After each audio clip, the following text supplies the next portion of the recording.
ജിന്നുകൾ എങ്ങനെയാണ് ലൈംഗിക വീഴ്ചയിൽ പങ്കാളികളാവുന്നത് എന്ന് ഭൗതികമായി നമുക്ക് അറിയില്ല എന്ന് കരുതി അങ്ങനെ ഒരു പ്രതിഭാസമില്ല എന്നാരും കരുതരുത്.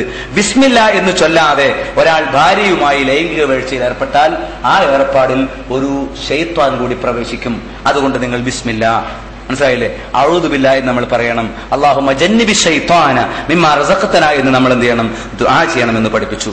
ഖുർആനിൽ നിങ്ങൾക്ക് കാണാം 18ാമത്തെ സൂറത്തിലെ 50ാമത്തെ ആയത്ത്, അഫ തത്തഖിദൂനഹു ദുർരിയതഹു ഔലിയാ മിൻ ദൂനി, എന്നെ കൂടാതെ ഔലിയാക്കന്മാരെ, അവനെയും അവന്റെ മക്കളെയും നിങ്ങൾ ഔലിയാക്കളായി സ്വീകരിക്കുകയാണോ? ഷെയ്ത്താനും ഷെയ്ത്താന്റെ മക്കളും. അപ്പൊ ജിന്നുകൾക്ക് ജിന്നുകളിലും മക്കളുണ്ടാകും, ജിന്നുകൾക്ക് മനുഷ്യരിലും മക്കളുണ്ടാകും. അപ്പൊ ഈ നടന്നു വരുന്ന മനുഷ്യനാരാ? ഈ ക്ലാസ് എടുക്കുന്ന മൗലവി ഏതാ? ചോദ്യമാണ്. ഇയാൾ ഏതെങ്കിലും ജിന്നിന്റെ മോനാണെങ്കിലോ അള്ളാഹു അല്ലാതെ നമ്മളെ കാത്തുരക്ഷിക്കുമാറാവട്ടെ. മനുഷ്യൻ തന്നെ ആയിരിക്കും, പക്ഷേ അള്ളാഹുവിന്റെ കാവലില്ലെങ്കിൽ ഷെയ്ത്താന്റെ സ്വഭാവവും പ്രവർത്തനവും, ഷെയ്ത്താന് വേണ്ടിയുള്ള ദഅവത്തും പോസ്റ്ററും മാത്രമേ നമ്മുടെ കയ്യിലുണ്ടാവുള്ളൂ. ദീനുൽ ഇസ്ലാമിന് വേണ്ടി ഇല്ലാത്തൊരവസ്ഥ വരും. അതെന്തുകൊണ്ടാ? ഭാര്യാഭർത്തൃ ബന്ധത്തിന്റെ സമയത്ത് പിശാചിൽ നിന്ന് അവൻ ശരണം തേടുന്നില്ലെങ്കിൽ ഏർപ്പാടിൽ ഷെയ്ത്താൻ കൂടി പങ്കാളിയാകും സാധ്യതയുണ്ട്. അത് എങ്ങനെ ഏർപ്പെടും? അതാ, നിങ്ങൾ അള്ളാന്റെ നാമം മറന്നുകൊണ്ട് പോയാൽ നിങ്ങളെ കൂടെ വരും.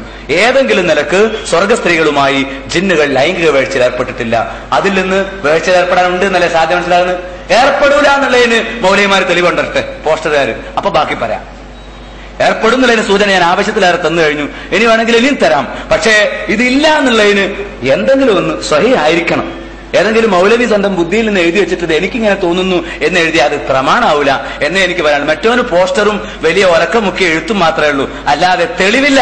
നമ്മളിവിടെ തെളിവാണ് മുന്നിൽ വെച്ചിരിക്കുന്നത്. ഇതിന് വിരുദ്ധമായി ജിന്നുകൾ ശൈത്വാനിൽ നിന്ന് ശരണം തേടാത്ത ലൈംഗിക വീഴ്ചയിൽ പങ്കെടുക്കുകയില്ല എന്നുള്ളതിന് ബുഖാരിയിലും മുസ്ലിമിലും വന്ന ഹദീസിന് വിരുദ്ധമായി വചനമുണ്ടെങ്കിൽ കാണട്ടെ. ഇങ്ങോട്ടാണ് നമ്മളെ ഹദീസ് ചോദിക്കുന്നത്, നമ്മളോട് അങ്ങോട്ട് ചോദിച്ചിട്ട് കാര്യമില്ല. നമ്മുടെ ഹദീസ്